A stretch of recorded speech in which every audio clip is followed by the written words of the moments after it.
Yo, yo, yo, can I get a radio check? Hey, good radio. So we're going to head out to the country today to see if we can find a few sheds. So, thank y'all for tuning in. Subscribe, comment, share, and see you in the woods.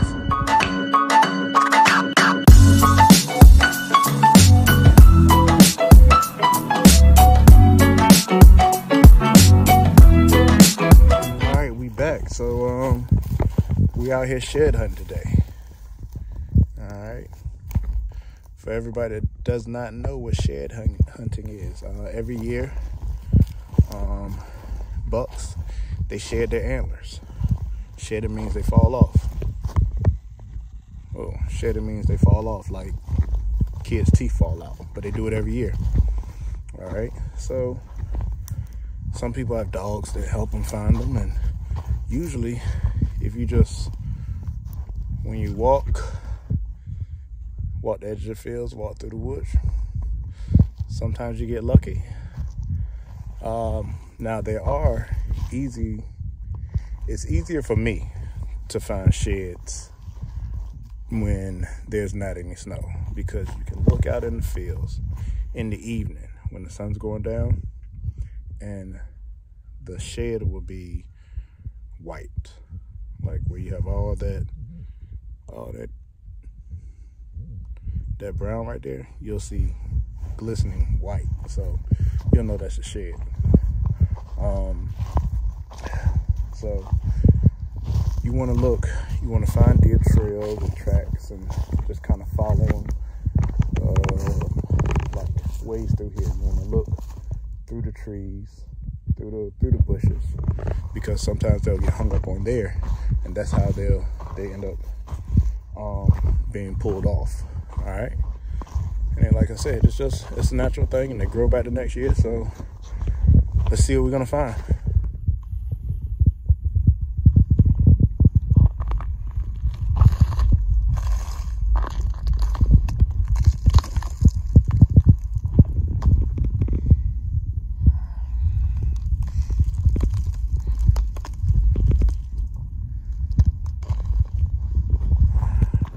Now, the first places I am going to go is real heavy scrapes that I know I saw during the year.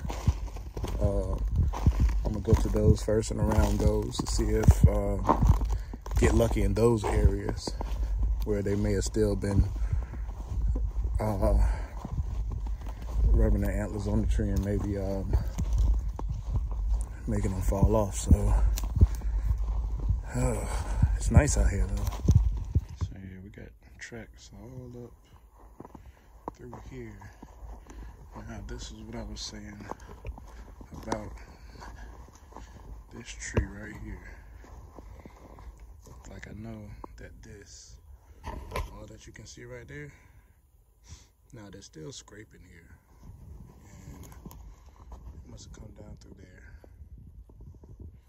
But let's see if I can get some of these branches that are broken. Like I say, it's real old, not to say old, but just this season. See, what, like this one here is broken, that's broken, like it, so they still rubbed here. Here you go. So like these are the spots that I look to see, because that's pretty, yeah, that's pretty fresh. So it's you know, I just take my time and look around the spots, look around all around this area.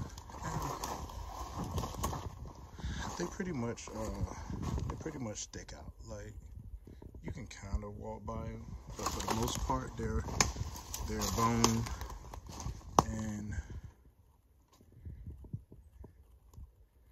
you'll kind of see them. So especially if they're in a tree. Now if they're on the ground in the snow, you might not as much. So now we're gonna be off to the next road spot that I know about. Another thing you want to do, me personally, I'll walk the edge of the fields first, and then I'll start looking for tracks through the woods themselves. But as you're walking the edge of the field, you want to take about 10 steps and then glance out in the field. All right, you want to scan over an area, all right, to make sure that you're not missing anything that's out there. All right, so let's go to the next spot. All right, now here's another one. Like you can see on the ground, there aren't any tracks, but this is another one they used this year. All right, see all those broken off and all this up here. So, but there's no tracks, so they're not even coming through here anymore. All right. Well,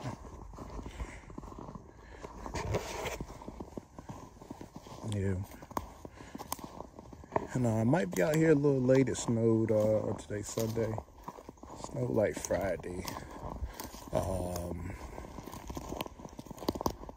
Friday night, Saturday morning.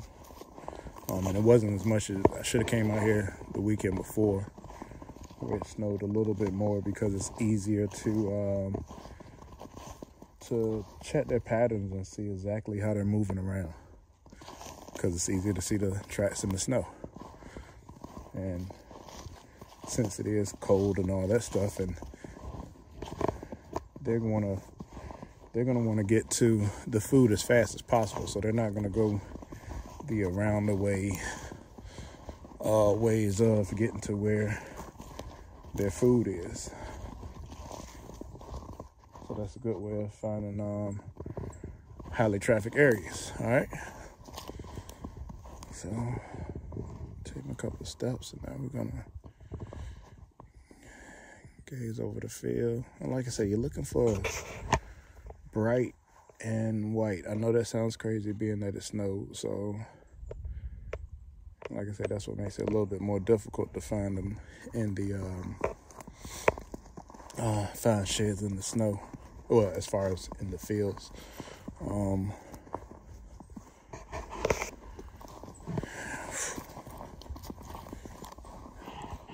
Yeah, so I'm off in the woods a little bit now. I don't know if you can see this bit of water behind me. It's not a lake, all right?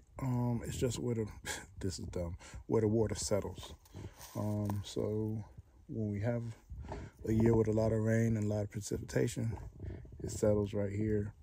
But on dry times, it's totally dry.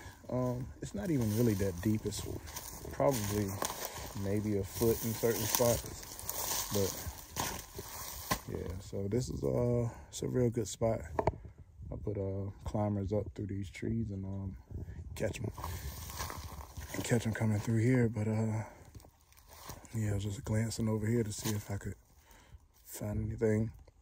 Can't really see it real good with the camera, but I can see pretty good around the edge of it. So yeah, just checking this way. So I think I still wasn't done walking the edge of the field, so about to head back out that way and walk the field around, then go down and kind of zigzag the woods. Just, you know,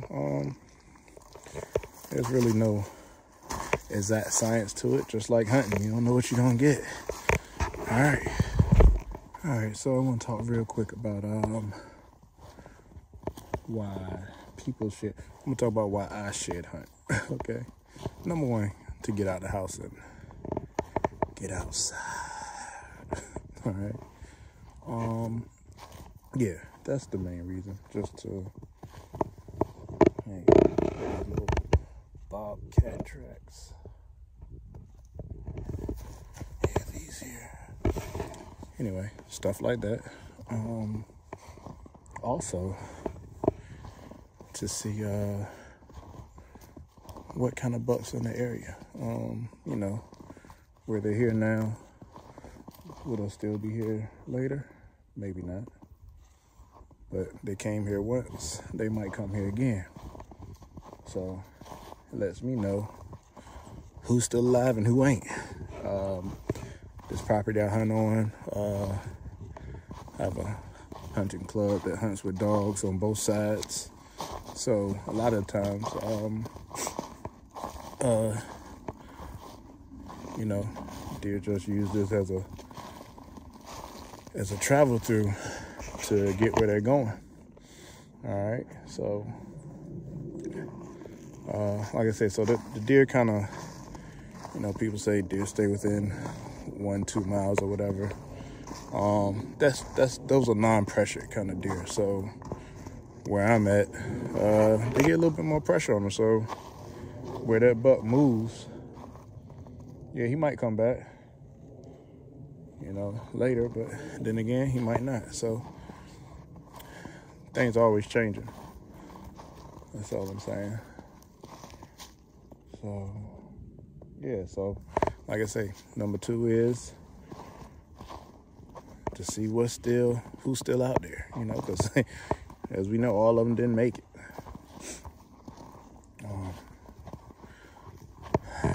Was there number 3? Yeah, I'd say those are my top 2 reasons for shed hunting. I mean, number 3 is to, you know, keep them as trophies, using them as rattles or whatever. Last year I found a lot of spikes last year. A lot of them. When I say a lot, I mean like 12, 13 spikes. So yeah.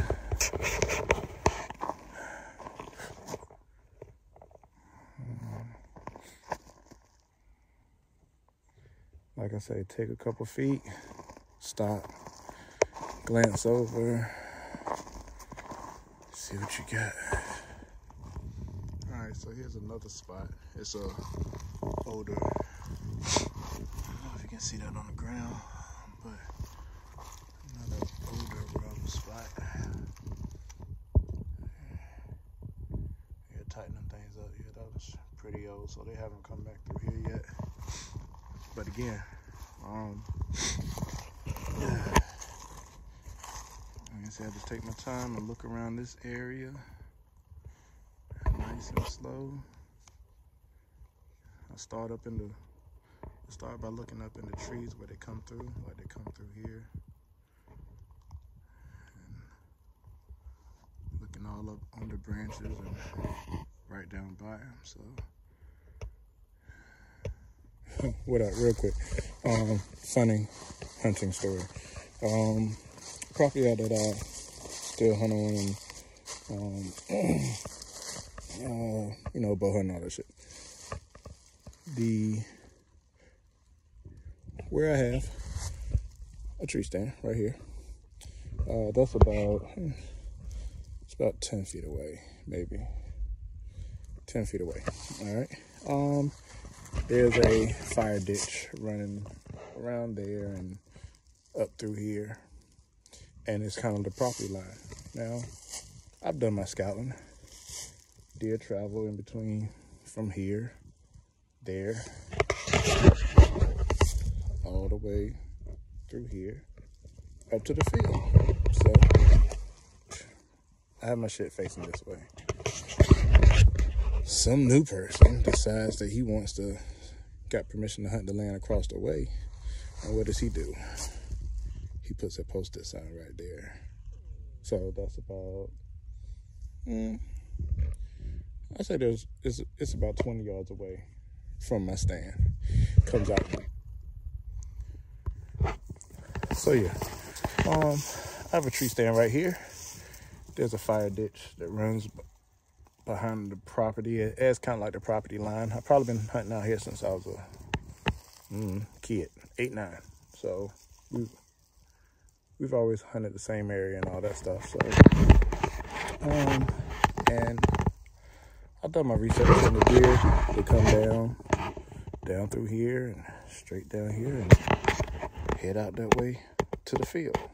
So of course I put my stand right there. So a new person started hunting the property across the way. Now, I've never poached or went over there. We've talked to the people, and it's like, hey, if I kill something over there, if I shoot something over there, can I go get it? No problem. Same over this way. Some new guy starts hunting over there. What does he do? He puts up that sign. Now, he put up the sign because, like I said, we've talked to the people that own that land, and we've asked them, hey, can I go on that side or whatever. So, yeah, he tries to tell me that stand there, he said, you need to turn your stand around because you're facing my property. Needless to say, that was a good day. Because we had a whole conversation about property lines and how I'm gonna turn this shit around. So, I don't know, out here shed hunting today and just, decide to see if his signs were still up, and want everybody to have a good day. Peace. All right, so, no sheds. Now, it could be for multiple reasons. It's been real cold. Squirrels and stuff probably got them already. And, yeah, but hope y'all take everything that, I showed you that I know. And, when you go out looking for sheds on your own, maybe that stuff will help you, all right? So, be safe. It's called hunting, not killing. See you in the woods.